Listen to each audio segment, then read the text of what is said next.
Uh, Good afternoon, and welcome to our live webcast of Open Book, Open Mind Online with Elizabeth Kolbert talking about her new book, Under a White Sky, The Nature of the Future.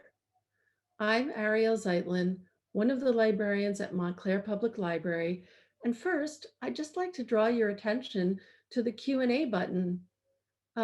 You don't use the chat bubble because it's been disabled.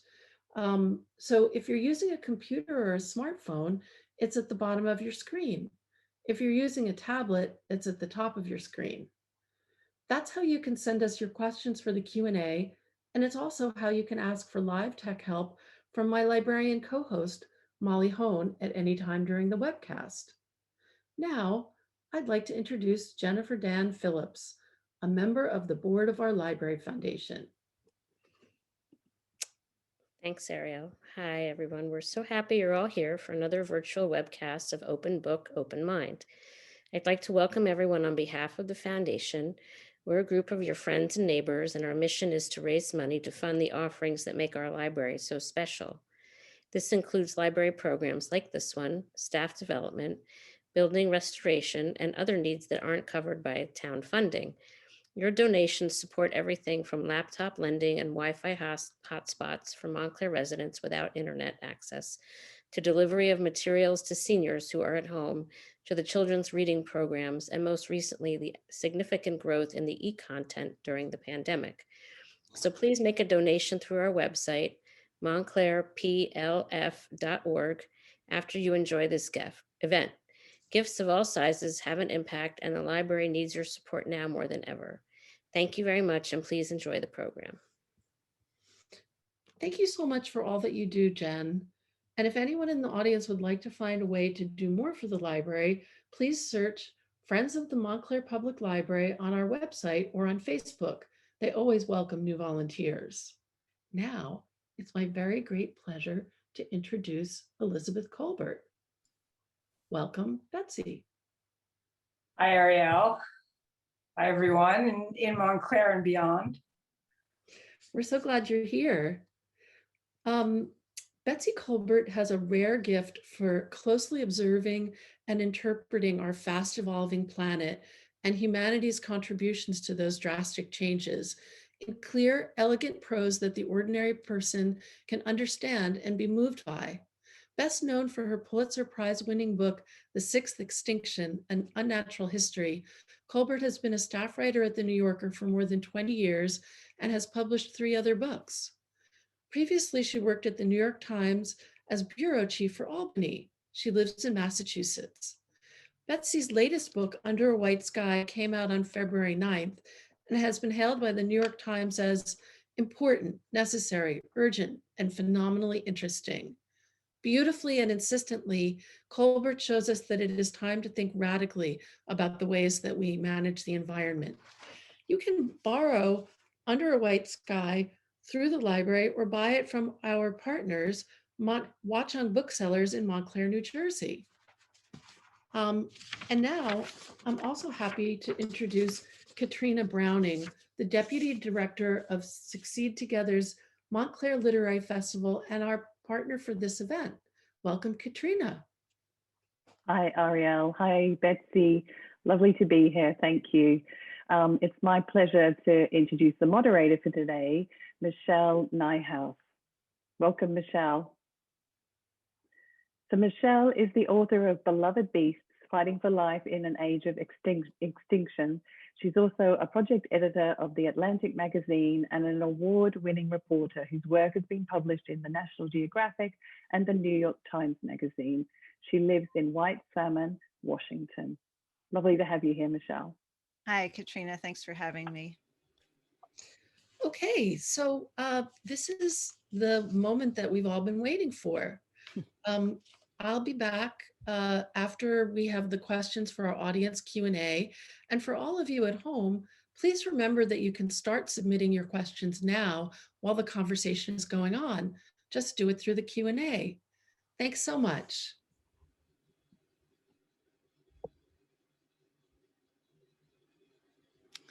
Well, hi, Betsy. It's such a pleasure to be here.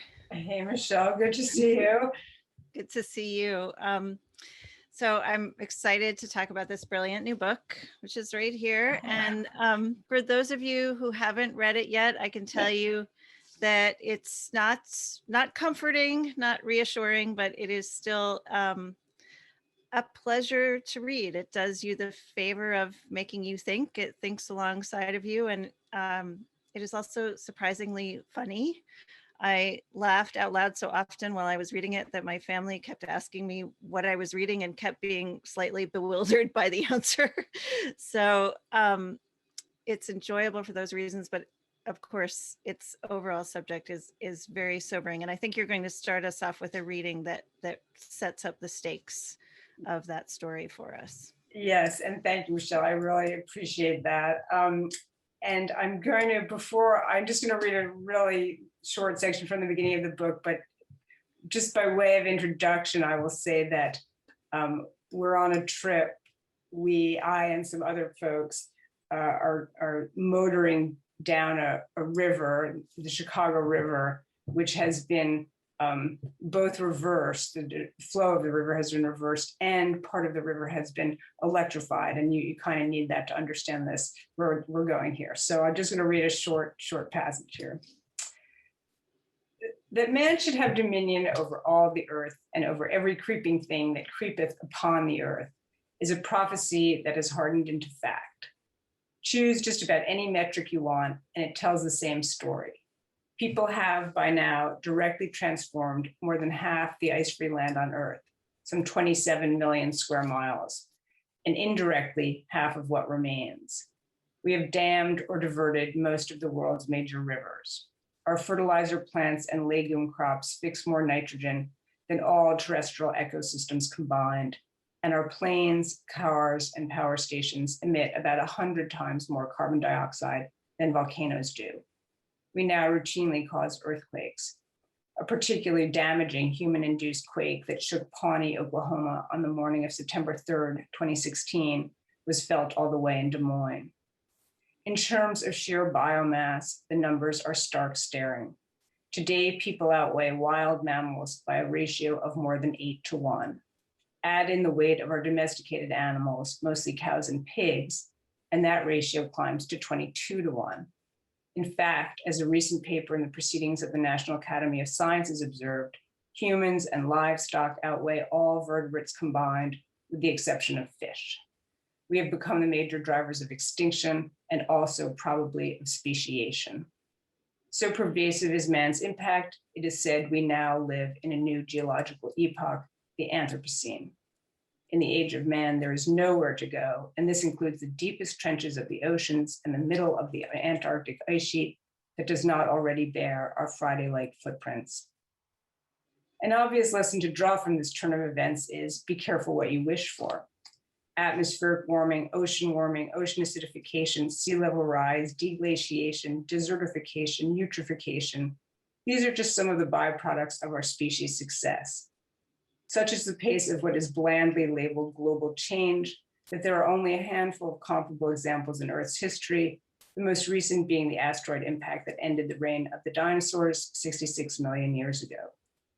Humans are producing no analog climates, no analog ecosystems, a whole no analog future. At this point, it might be prudent to scale back our commitments and reduce our impacts. But there are so many of us, as of this writing, nearly 8 billion, and we are stepped in so far, return seems impracticable. And so we face a no analog predicament. If there is to be an answer to the problem of control, it's going to be more control. Only now what's got to be managed is not a nature that exists or is imagined to exist apart from the human. Instead, the new effort begins with a planet remade and spirals back on itself. Not so much the control of nature as the control of nature. First, you reverse a river, then you electrify it. Thank you for that. So I think a lot of people listening will be familiar with your last book, The Sixth Extinction, and there are some clues in what you just read, but I'm curious about the path that led from that book to this one. Can you tell us something about that? Sure. After The Sixth Extinction came out, I definitely felt that I had sort of written myself into a corner. It was hard to really imagine a bigger subject matter. But, the fact is that right now, at least for the time being, life goes on and people are grappling with all aspects of, human impacts. And so I started to think about, sort of what's the next step here? What's the next turn of the screw, as it were? And I happened upon a story, which is now a story that's in the middle of the book, which I'm sure you were probably familiar with, even before I wrote about it. It was got a lot of press, which became nicknamed the Super Coral Project. And the idea there was that we've heated up the oceans. Where coral reefs are doing really poorly as a result of that. They don't like spikes in water temperature. These tiny little gelatinous animals that make corals. And so as water temperatures rise, and we know they're going to continue to rise, there's just no doubt about that, even if we were to cut off emissions tomorrow, which pretty evidently we're not doing. So these scientists, starting with a scientist by the name of Ruth Gates in Florida, had this idea, well, we're going to have to now try to manipulate corals. We're going to have to do something, either hybridize them, breed them up, somehow tweak them, so that they can survive warmer temperatures if we're going to have reefs in the future. And that idea that, we've totally changed the oceans, which are unfathomably large. And now we're going to have to change the creatures that live in the oceans. That seemed like, wow, this is sort of a really brave new world, and a new chapter in, our incredibly complicated relationship with the natural world. And that sort of got me thinking along the terms that became this new book. Mm. You got to know Ruth Gates quite well, and she sadly passed away not too long ago. I know she was just really beloved in her field and widely mourned. I heard her talk about what came to be called assisted evolution of corals a few times, and I could never tell. I always thought it sounded like a pretty good idea, and I could never tell if it was Ruth's charisma and ability to talk about it, or if I was really seeing it clearly, and if it really was one of those interventions that had relatively few risks associated with it. So she was quite a presence in her field. Yeah, I mean, Ruth passed away in like 2018, I guess, and I met her in 2016, and she was a very, very dynamic person, a really forceful personality. And I think that the sheer force of her, and a very smart, very, very smart woman. And I mean, the critique of this whole idea, which I wrote about in this first piece I did about that I think it's true that people would say it has very few, it doesn't raise hackles the way gene editing does, although clearly the next step here would be to genetically edit the corals. But what they were doing was simply, trying to crossbreed, like corals from different parts of the reef. But the critique of it is just that, look, during an average year when corals spawn, so corals, spawn, most corals are hermaphrodites. They spawn just once a year. They release their eggs and sperm simultaneously in this sort of orgy. And, those are billions and billions of eggs and sperm being released on one night. And it's an amazing sight. But if we were going, you can't improve on that, right? That would be the critique of it. You simply can't match the scale of the spawning that's actually going on. So if evolution is going to take place, it's going to take place. If corals are capable of evolving fast enough, one of those billions of crosses will do it. Now, their argument would be, well, there are some corals that will never find each other because they're just too far away. And maybe there's some combination there that we will create in the lab that will do better than Mother Nature out there on the reef. As I say, though, a lot of the coral scientists I spoke to were rather skeptical of that idea. So that is a really interesting problem, and because those interventions that are relatively, benign sounding are also not necessarily the most effective, and that's what brings us, directly to much more, to gene editing. If you could identify a gene that was, conferred some heat tolerance, it could be from another species, and you could, gene edit the corals, that might be a lot more effective. Mm-hmm. Yeah.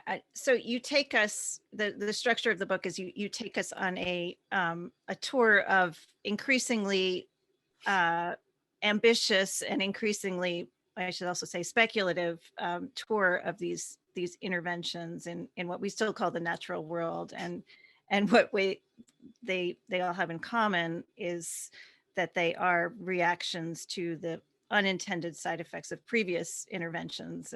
You call it, in the excerpt that you read, you call it the control of nature. Or I suppose it's the attempted control of nature that we're looking at.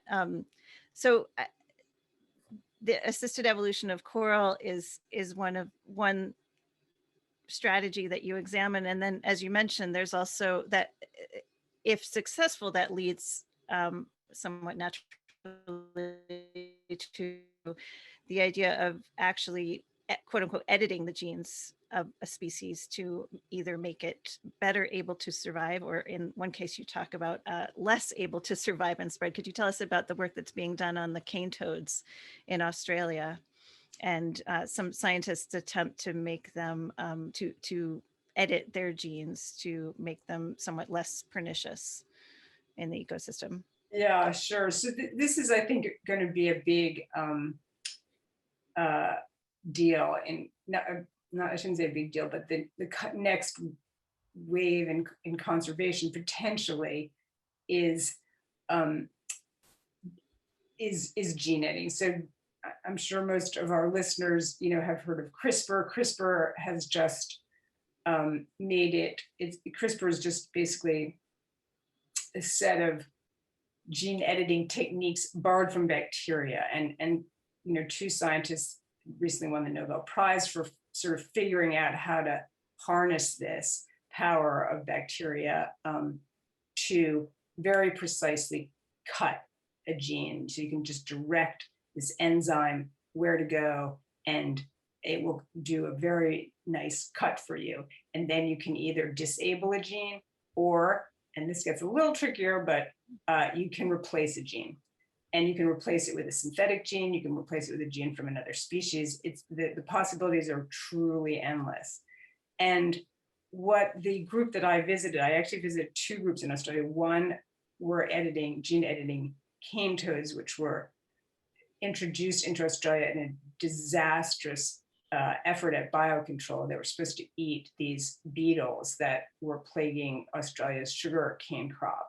And they probably did nothing for the sugarcane crop, but they multiplied like Australia's rabbits. They're really there are millions and millions of them now, and they are still expanding their range in coastal Australia, and have caused lots and lots of ecological havoc, mainly because they're highly toxic. So what this group, and so Australia's native wildlife has no wariness of cane toads, and there are no toads in Australia, and they eat them, they die. And so this has really caused populations of some big reptiles, some marsupials, to really crash. And so what this group is doing was gene editing these cane toads so they'd be less toxic. But they were already also, and they had successfully done that, on a little batch of toads, but they were also already looking at somewhat more ambitious ideas, like, could you gene edit a cane toad so they would have trouble reproducing? And once you have did that, the next question arises, could you equip them with what's known as gene drive, which is a form of gene editing where you edit the gene, and then normally if you have a gene edited creature that mates with a wild type creature, as it's referred to, that gene, that new trait will get diluted in the population. But if you equip it with drive, it will drive that trait into it until it spreads to everyone. So if you could, in theory, these are very theoretical, if you could equip a toad or any creature with gene drive that makes it unable to reproduce, you could eliminate that creature. And just as a coda, I will say there are gene drive mosquitoes already created that were created to fight malaria. They have not been let loose on the landscape yet, but there is a group that called Target Malaria that really wants to put them out in malarial parts of Africa that suffer from, have high malaria rates. And that will be a really interesting question as to whether that is allowed to go forward. I was so interested to learn that the less toxic cane toads are intended as you call them, teachers, so to speak, to instruct the native wildlife that these cane toads may not kill you, but they taste terrible, and they're designed to teach these animals to learn that and then spread the word to hopefully. I mean, this is a lot of ifs, but the idea is that cane toads would then not kill as many animals because they would be eaten less frequently. Yes, and they already do this. I mean, once again, to get into the level of intervention, I met people who had fashioned cane toad sausage, like out of a non-toxic part of the cane toad. They take the cane toads. Australians kill the cane toads with aplomb, with joy. They go on out and bash them and mangle them. And anyway, you take a cane toad, you take, like they say, I think it's its legs, which are not toxic because the toxin is in 2 pouches right behind its shoulders. Take the legs, you make them into a cane toad sausage. It has an emetic in it, so the animal eats it and feels awful. And this is supposed to teach these animals, it's called conditioned taste aversion. And it's a form of assisted evolution if you think about it, because if you could do that, and if it were a heritable trait, you could theoretically breed up a new population of animals that understood not to eat cane toads. But as you say, it's highly theoretical. There's not a tremendous amount of evidence that it works. Yeah. So the book I just published is a history of conservation, in which I found that one of the themes in the history of conservation is that people are quite pessimistic about the capacity of humans to do good for other species. And what I was expecting to find in your book is a bunch of people who were erred in the other direction, who were overly optimistic about the ability of people to despite past history, the ability of people to improve upon natural systems. But that's not really what I found. You talk about that. You say they're not embracing techno-optimism, but more of a techno-fatalism. And I think that was clear from the cane toad biologist and through everyone else you talked about. Could you talk a little bit about the range of attitudes you encountered? Yeah, I mean, I will take this as an opportunity to tell everyone about Michelle's book, which is a really beautiful book, Beloved Beasts. I really highly recommend it. And it's a history of it touches on a lot of the same themes, our history of our kind of sort of coming to understand what we're doing to the natural world and what the hell are we going to do next. And so I will throw, this question back to you also. I mean, I think the people that I spoke to, for the most part, were dealing with, just dreadful problems. So the cane toad, that's just, and the cane toad is just emblematic in Australia of, invasive species have just decimated Australians' native wildlife. Australia was separated from the rest of the world for like 80 million years. I can't remember the figures, but it has, everyone knows, a unique fauna, and it's just been decimated by cats, by foxes, you name it. And so this is just an ecosystem in crisis. And, what are you going to do about it? And then coral reefs, that was, so another type of coral reef, another ecosystem in absolute crisis. Something like half the coral on the Great Barrier Reef have been lost in the last 30 years. So, everyone was just up, it was like up against it. What are we going to do? And a lot of the ideas, I have to say, they sound loony, and you do want to say, especially on the Great Barrier Reef, like, we're going to pump up cold water from the depths. We're going to shade them with, not umbrellas, but like a thin plastic film, and Great Barrier Reef's the size of Italy. And so you're like, well, really, how's that going to work? But then it's sort of, it was a little bit, like Ruth Gates is throwing it back. Well, what, do you have a better idea? Who has a better idea? What's your idea? And so I think a lot of these ideas gain traction just because, it's like when you're on a sinking ship, anything that floats is kind of useful for a life raft. But I do want to throw that back to you and say what, you also, at the end of your book, talk to people who are involved at the very cutting edge of conservation technology and I don't know if it's cloning, I guess, but assisted reproduction, certainly. Did you come away thinking there was any hope there, or just sort of a shot in the dark? Similarly, the attitude I found was the people who were working on these technologies were looking at them as okay, we do have a better idea, in the absence of anything else, here's what we're trying. And I did encounter several times frustration with the way their strategies were received by the public. One quote that sticks in my mind is several times I've spent time with marine biologists who are working on basically assisted reproduction of coral, raising them in captivity in order to, provide some kind of insurance policy for coral reefs. And one of those biologists told me how frustrated he is that people come up to him and say, "Oh, great, your technique worked in the lab, so the Great Barrier Reef is fine." And his response is, "What on earth are you effing talking about? This is a Band-Aid on a huge problem, and we're counting on the rest of you to do what needs to be done. So that this temporary fix is only needed for a finite amount of time." So I think that there's a gap between the way that the people who are doing these things see it and the way that it's sometimes received by the public. Yeah, I thought of you actually, because when I was in Australia, there was a team that was freezing, out there trying to freeze coral gametes,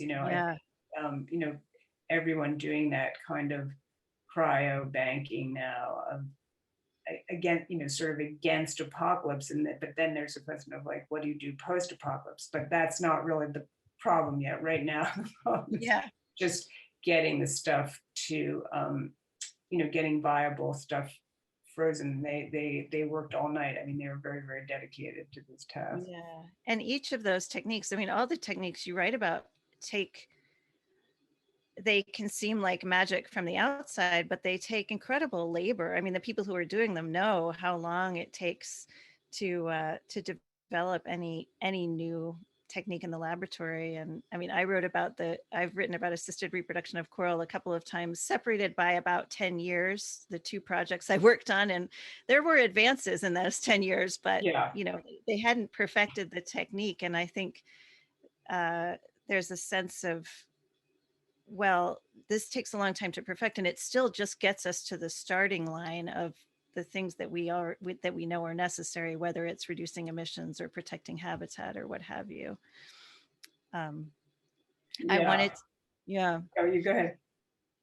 I wanted to ask you about some of the most speculative work, which has to do with the removal of carbon dioxide from the atmosphere, and then even altering our atmosphere to protect us from the effects of climate change. These are in the same way seen somewhat as insurance policies. Maybe you could start with carbon removal. You actually visited a carbon dioxide removal facility in Iceland. Just tell us, so this technology is actually workable on a small scale, but tell us what's standing in the way of it being scaled up so that it's something meaningful in our effort to stabilize the climate.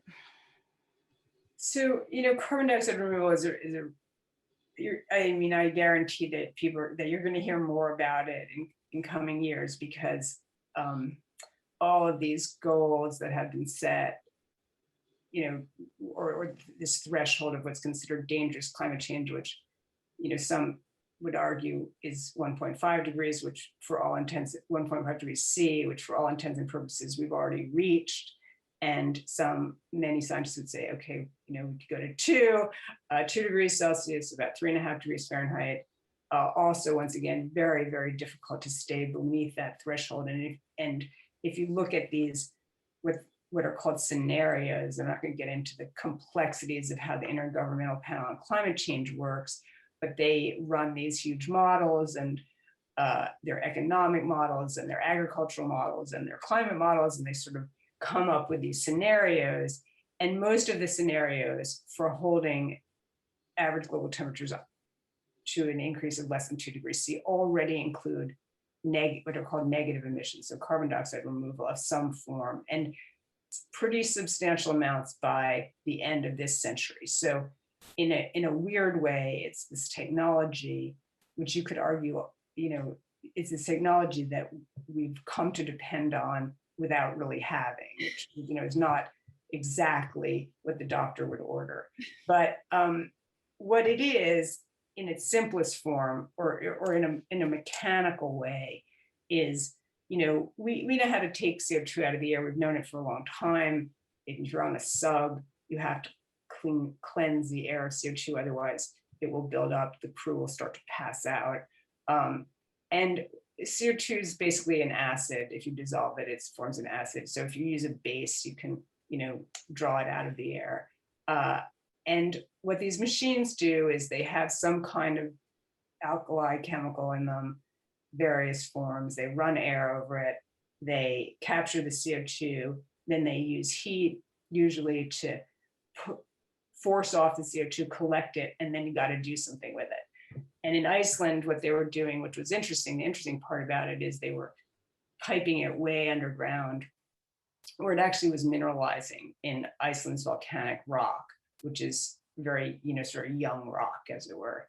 And the problem is that it takes energy to do this. And so if your problem is that you're, producing CO2 by generating energy, then it's not a losing game, because it doesn't take, you're still getting some advantage there, but it's not a very practical game. And so people are working on this day, once again, this hypothetical day when we have so much energy from renewable sources that we will use some of it, a portion of it, to scrub CO2 from the air. But this is, a huge enterprise, potentially requiring an infrastructure of the size of our fossil fuel infrastructure. So when you think about that, your head starts to explode, So, but, some of the people that I talked to said, well, no one had an iPhone, 20 years ago, and now there's whatever, 1 billion, I forget the number, in use. So when we decide we want to do something, we want something, we're pretty good at scaling up. The question is, are we going to decide we really want to do this? So that's carbon dioxide removal. And there are other ways of doing it, that involve growing trees and capturing and burning them and capturing the emissions from that, or, all sorts of, people come up with all sorts of schemes, but in every single one of them, the issue is scale. The scale of our emissions is so great, in order to make a measurable difference, the scale of removal has to be tremendous. Yeah, I loved your scene of standing in the greenhouse with the tomatoes grown with grown with excess CO2, and then your reflection that, well, of course, whenever these vegetables are consumed, that whatever CO2 was saved is then released, and then you proceeded to eat a tomato. Yeah, when offered a tomato made with your emissions, yeah, what can you do? And then there's the technology that gives your book its name, what's called solar geoengineering, or I think more reassuringly, solar radiation management. Is that the term of art? Tell us about that. So solar geoengineering is like, yeah, definitely the ultimate,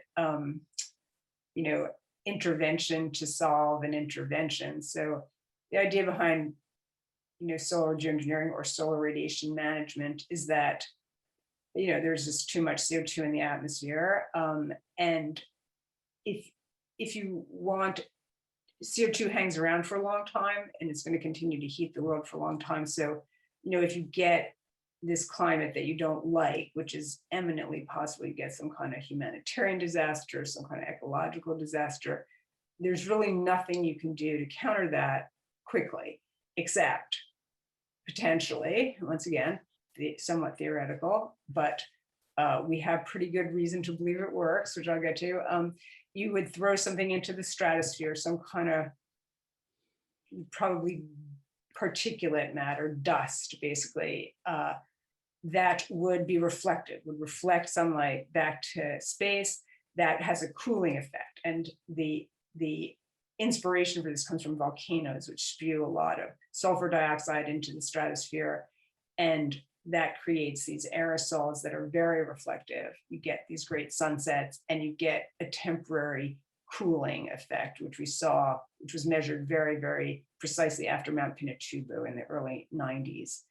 And it's extremely controversial for all sorts of reasons, as you can imagine. And in fact, there's going to be a lot of talk soon. The National Academies is issuing a report on it, which I assume is going to advise more research, and that in itself will be controversial. But one of the many possible side effects of this is that you will change the appearance of the sky. You'll get a whiter sky. So that's where the title of the book comes from. One of the most unsettling aspects of that technology I found was that it isn't really intended as an insurance policy like so many of the other technologies that are being proposed. It's something that would have to be maintained not only by our generation but by future generations indefinitely in order to avoid I'm forgetting the term, but there would be termination shock. Termination shock, right? And were we to suddenly stop doing this, there would be, untold negative effects. So that the idea that we would be burdening future generations with this responsibility was quite daunting. Well, I should say in favor, I try to walk a very fine line here. I try to be fair to everyone in this conversation, which is an extremely heated conversation. How's that? If we were to actually get our act together, bring emissions down to zero, net zero, start actually, removing CO2 from the air, you could see, solar geoengineering as a kind of a bridge. So yes, you would be committing future generations, but you wouldn't be committing, I do think it's sometimes said you'd be committing them in perpetuity. You would only be committing them in perpetuity if we don't get our act together and start reducing emissions. Now, you could say, well, who would want to start down that path? Because who knows what the future is going to bring? And I think that's a powerful argument. However, if we don't get our act together, it also raises bring emissions way, way down. It raises the possibility of really leaving future generations a pretty hellish situation. So it's not like we're not screwing over future generations. You know, we are. Yeah. And so you take your pick of how you want, what flavor Right. of screwing over future generations. Right, right. Yeah, yeah. Many of your sources make that really clear that we are, as we were talking about earlier, choosing between two very unappealing options, or several unappealing options. I will say that David Keith of Harvard, who I know doesn't like to be called a proponent of geoengineering, but is perhaps one of the public voices that is most willing to consider its deployment, and has said some things in public that have alarmed me in the past. Made a comment that I found one of the most thought-provoking in your book, of many such comments, where he said, you know, we talk all the time about how environmental modifications don't work, how there's this terrible history of interventions, but there are plenty of interventions that do work, and we don't notice them, we don't talk about them because they have worked. And he said, you know, environmental modifications are a wide, undefined set, you know, and we really need to think about them in a more particular way. Yes, I think David is a really smart and very thoughtful person, and his point, I think, you know, is well taken. I mean, we're all here because of environmental modifications, you know. Mm-hmm. As he says, what about agriculture? You know, was that a mistake? Now, Jared Diamond has called agriculture the biggest mistake in human history. You know, agriculture is really what allowed humanity to impose its will, as it were, on the planet, and increase our own numbers at the expense of many, many, many other species. And, you know, as far as we're concerned, you know, agriculture has been pretty good to us. But we wouldn't, you know, none of us would be sitting here today without it. But, you know, so the question about these interventions, you know, for humanity, a lot of these interventions have worked. I think that the downside has often been suffered by the other species of the planet, you know, as you make clear. Mm-hmm. Yeah. We'll turn to questions in a minute, but I'll take moderator's privilege to ask one more question. And I'm going to read a short quote from your book. And this is something said by Dan Schrag, who is also at Harvard with David Keith. And when you visit him, he says, I don't know if you ever feel pressure like this as a writer, but I see a lot of pressure from my colleagues to have a happy ending. People want hope. And I'm like, you know what? I'm a scientist. My job is not to tell people the good news. My job is to describe the world as accurately as possible. And you don't record your response to whether or not you feel pressure like this as a writer, but I'm going to assume that the answer is yes. And I wonder why and how you resist that pressure to give us a happy ending, to give us hope, because you are very, I think, disciplined in this book and in your other work in not doing that. Well, it's funny that you read that quote from Dan. And when Dan said that, I was like, oh, you know, I would love to have just ended on that quote. It didn't quite work, you know, because it so spoke to me. And also I can hear it. Yeah, you know, it's hard for people who don't know Dan, but I can hear him saying it, you know, that's not what I do. I don't do happy endings, you know, and that's not what I do either. I was like, yeah. You know, I think that it's very hard to, and I'm sure you wrestled with this too, and so I will throw this back to you too. You know, it's very hard. I don't mean you, but one lays out these problems, these global scale, potentially, you know, cataclysmic problems. And then there's often, you know, but don't give up, which seems in a way not true to the material that the author, him or herself, has offered. And I sort of can never, for whatever reasons, either sheer cussedness or stupidity or a certain commitment to the material, you know, look, this is pretty dire, you know, have never really been able to come around to but here's the happy ending. But yes, I do feel a lot of pressure for that, because obviously that's what people want, here's how we're going to get out of this. But you must also have suffered from the same pressure. So I'll throw that back to you. And you don't really have a happy ending to your book. I wouldn't call that a happy ending. No, I will say, just along the lines of the how sometimes pointing the way forward or pointing to solutions can not do justice to the material. I have a clear memory of seeing An Inconvenient Truth years and years ago, and actually welling up at the very end when Al Gore said, and what you can do is change your light bulbs. Because it felt so, the scale of that action was so at odds with what we had just, what we had just been told. And so I do feel like, offering some adorable pilot project can really can almost do a disservice to the material and do a disservice to the reader.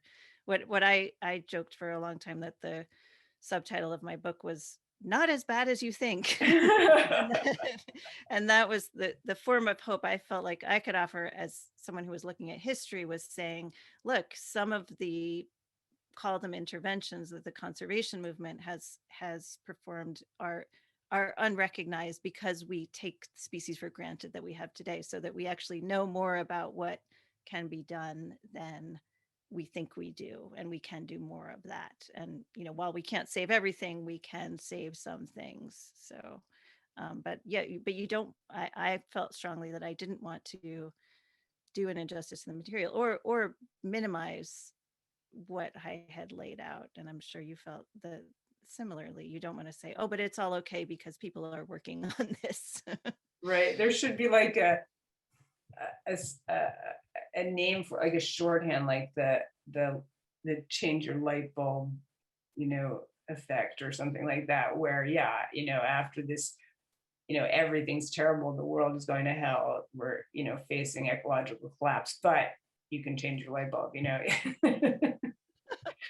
Yeah, it often feels tacked on, and I've and you've resisted that, and I've resisted that always. I find that, as someone who writes a lot about environmental catastrophe, and there are many things. There are, I do want to say there are many hopeful things in the world. They're just, not on the scale of the unhopeful things. Yeah, there are hopeful things, and there are even hopeful systematic things that are happening, but they're not on the scale. And I think it's safe to say that hope is not to be found in individual consumer decisions. So, or changing your light bulbs, although you should change your light bulbs. Yeah, right. Those things are good, but not adequate to the challenge. I'm going to turn to the Q&A and see what questions people have. Let's see, we have a question from Barbara. Oh, good. This was something I was curious about myself.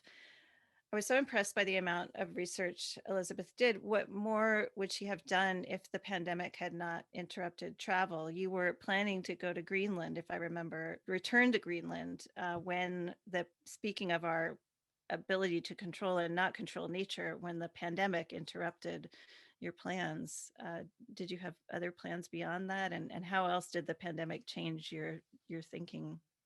Well, I was very fortunate. I was actually, like, at Harvard interviewing, David Keith and Dan Track, literally as the Harvard campus was shutting down for COVID about exactly a year ago. And I still had one trip that I really, really wanted to make to that place in Iceland, and I managed to slip into Iceland mid-COVID, so that was fortunate. But I also, in addition to thinking about going back to Greenland, I was thinking of going to Dubai, and that trip fell by the wayside. But I was pretty lucky. I was pretty lucky as things played out, that I had sort of done 90% of the reporting before COVID. But COVID definitely, I thought of doing a whole chapter on COVID, and then I was worried that everything was moving so fast, who knew what it would be like, and when the book came out. But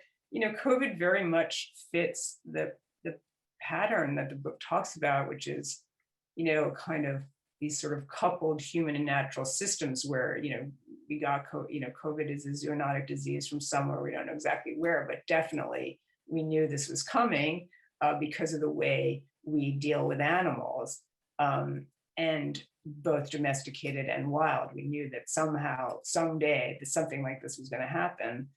And we let it get completely out of control. I mean, just unbelievably so. You can barely imagine, can't even understand how supposedly scientifically sophisticated world could do this. And then we hope for a techno fix, which we seem to have gotten in the form of these very, very sophisticated, mRNA vaccines. But the virus is still raging out of control. We still don't know where this story of, humans and evolution, it's really evolution in action, where it's going to end. Right. Right. Our technology really is in a race with the evolution of the virus. It's stark, isn't it? Yeah, it's really, it's definitely an intervention on top of an intervention. I mean, and probably in perpetuity. I mean, presumably the virus is now endemic, and now we're going to just have to, deal with it forever. Basically, I think. I mean, I'm no epidemiologist, so yeah. Susan asks, and I think this is such an interesting question and an issue that often gets lost in the discussion of these technologies. Who ultimately decides whether or not these things can be done? Is it scientists? Is it governments? I think often we have this sense of like a planetary board that will decide whether or not, whether or not the skies are going to change from blue to white, or whether or not we're going to remove carbon from the atmosphere. But that's not the reality. Who, if anyone, would be making these decisions? Well, I mean, that is a really good question. It's one that a lot of people are thinking about, but we don't really have good answers to. I mean, in the case of, for example, to go back to a pretty live discussion, as it were, right now, the mosquitoes, which are sitting in Italy for reasons that are not quite clear to me, in a very biosecure facility in Italy, these mosquitoes that are equipped with what's called a suppression drive, so a gene drive that interferes with their own reproduction. So eventually they should all, you should have a cage full of mosquitoes, and eventually you should have no mosquitoes if this technology is working. That's going to be, that kind of thing, I think, is going to be done on a country by country basis. If you want to put a genetically modified organism out in the world in the US, you have to permit it, assuming you're going through legitimate, channels. In terms of carbon dioxide removal, once again, sort of anyone could do that. There's, no problem with it on a local or national level, but is anyone policing it? Is anyone kind of, who's going to measure what counts as carbon removal if we have some kind of regime of, carbon credits and things like that? That becomes an accounting problem, really, more than anything else, I think. And people are definitely thinking about that, but right now we don't have that accounting scheme, so it's a little bit moot, I suppose. And the geoengineering question, that one is really hard to answer, because if the idea is, well, we are going to have to do geoengineering because we're, up against the wall, then your question of how the world is going to work and who gets to decide is really, it's pretty pressing, but also pretty hard to answer. And definitely, as I say, a lot of people are thinking about it. There's a Carnegie initiative called C2G2, and that they've been going around the world, sort of talking to countries, because you'd want as much buy-in as possible if you were going to do something like that. But when push comes to shove, I think the answer is no one knows really who would get to decide, and that's pretty, that's sobering in and of itself, because it definitely has the potential to exacerbate regional conflicts. Yeah, I mean, we've developed or were started to develop these technologies, but in some ways have are far behind in thinking about the social and political impact, their social and political impacts. Absolutely, absolutely. I mean, the governance issues for all these are huge, and that also gets back to climate change. I mean, the atmosphere is a global commons, global space. We haven't been able to govern that terribly well. So, the idea that we're going to come up with a better scheme for geoengineering is, or should come up with a better scheme is certainly true, but it's also kind of hard to imagine exactly how that works. Mm-hmm. Yeah, just on a much smaller scale, the scientists who had developed the cane toads that were less toxic had them more or less ready to be released, but were waiting sort of in an indefinite loop of waiting to get the permits to release them. Isn't that right? Well, I would be honest and say I'm not even sure they wanted to release them. They were just sort of fooling around. But eventually someone will want to release them. I'll give you a very current case. There's a chestnut tree, a genetically modified chestnut tree right now that's sitting in Syracuse. To replace the American chestnut, which was complete, I don't know, it hasn't been declared extinct, but it's functionally extinct right now. It's got a gene from wheat that helps it resist the fungus. It's a fungal pathogen.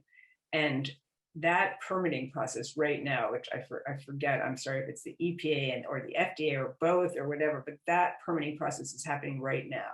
And it will be very, I think it's been taking years. It'll be very interesting to know whether they will let that tree, which is also, once again, a fairly, as these things go, fairly benign instance of genetic modification. Will that tree ever be allowed out on the landscape? We'll find out in the next few years, I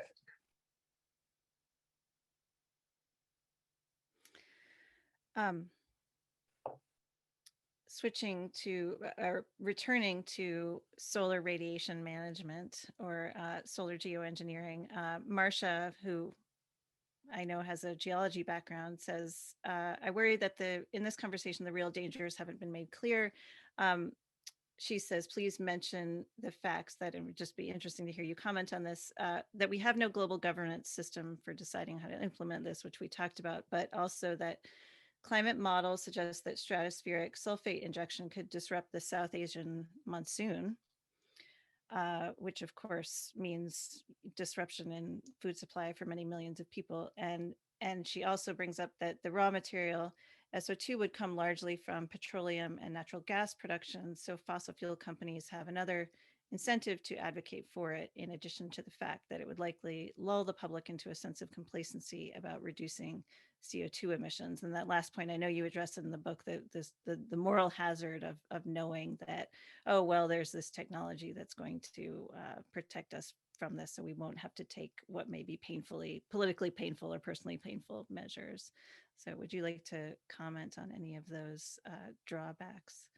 Sure. I mean, geoengineering is as I say, it's I quote people in the book who, Broad Highway to Hell, I think is one of them, unimaginably drastic. I mean, it's way out there, and it's, I in no way am an advocate of geoengineering, and I think that's pretty clear from the book. It is clear in the book.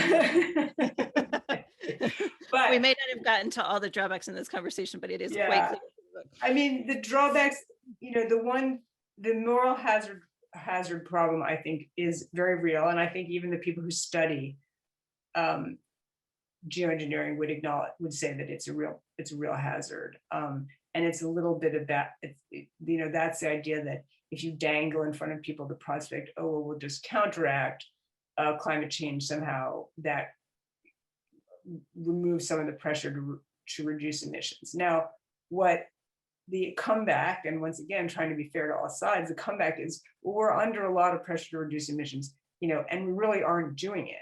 So, do you want, if there's anything that could alleviate, a lot of suffering, do you want to know whether that's possible or not? That would be the comeback. Now, the other thing about the Asian monsoon, I'm not going to get into the technicalities of that very complicated modeling question.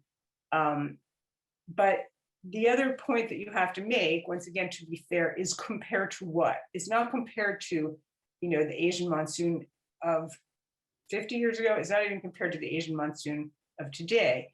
It's what do the models suggest is going to happen to the Asian monsoons as we continue to heat the earth, and what would happen to the Asian monsoons if you counteracted some of the warming that we know is going to happen, and some of which will happen as we continue to pour CO2 into the atmosphere. If you counteracted some of that with solar geoengineering, so you have to compare sort of the right things, if that makes sense, to make a reasonable assessment of whether this is worth thinking about. But believe me, there are multitudinous potential problems with solar geoengineering that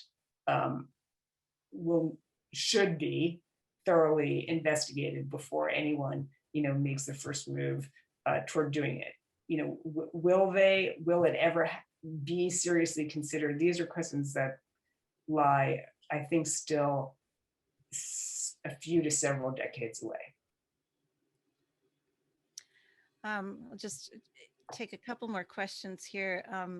Patrice asks, do environmental scientists who tend toward technological optimism or technological fatalism, as you might put it, also tend to be most socially pessimistic, or I think she means pessimistic about our ability to implement policies and take non-technological measures to solve these problems? And then what kinds of environmental scientists seem to remain most optimistic about achieving social solutions? That's a good question, and one that I don't honestly feel capable of answering very well. I mean, I think everyone, I spoke to people who were working on pretty cutting edge sort of technologies, because that was sort of the not, and even assisted evolution, I would not say it's cutting edge technology, but they weren't working on social change. And I would say most scientists are not working on social change. They may do social change in their spare time, but that's not their vocation, and so I think that definitely you could argue that implicit in the work that they were doing was, well, we're not really getting our act together socially, politically, so therefore you might want to have this in your handbag. And in some cases, for example, the Great Barrier Reef, it was already like, well, we could get our act together. It's too late it's not too late to save parts of the Great Barrier Reef, but it's too late to save the Great Barrier Reef of 30 years ago. That's already gone, so that was sort of the situation that people were confronting, and how much faith they put in the political system. In some cases, there was a lot. It was like, this is a stopgap measure until we get our act together, and we will get our act together, because we have to get our act together.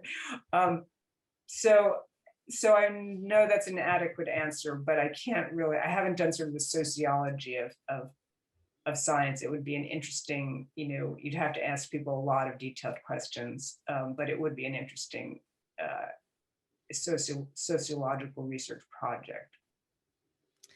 I will tag on to that what I observed in conservation is that conservation has for so long been informed by the life sciences, and it is really just beginning to be informed by the social sciences and the humanities.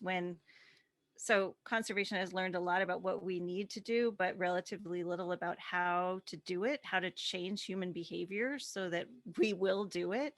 And that's what I sometimes find I'll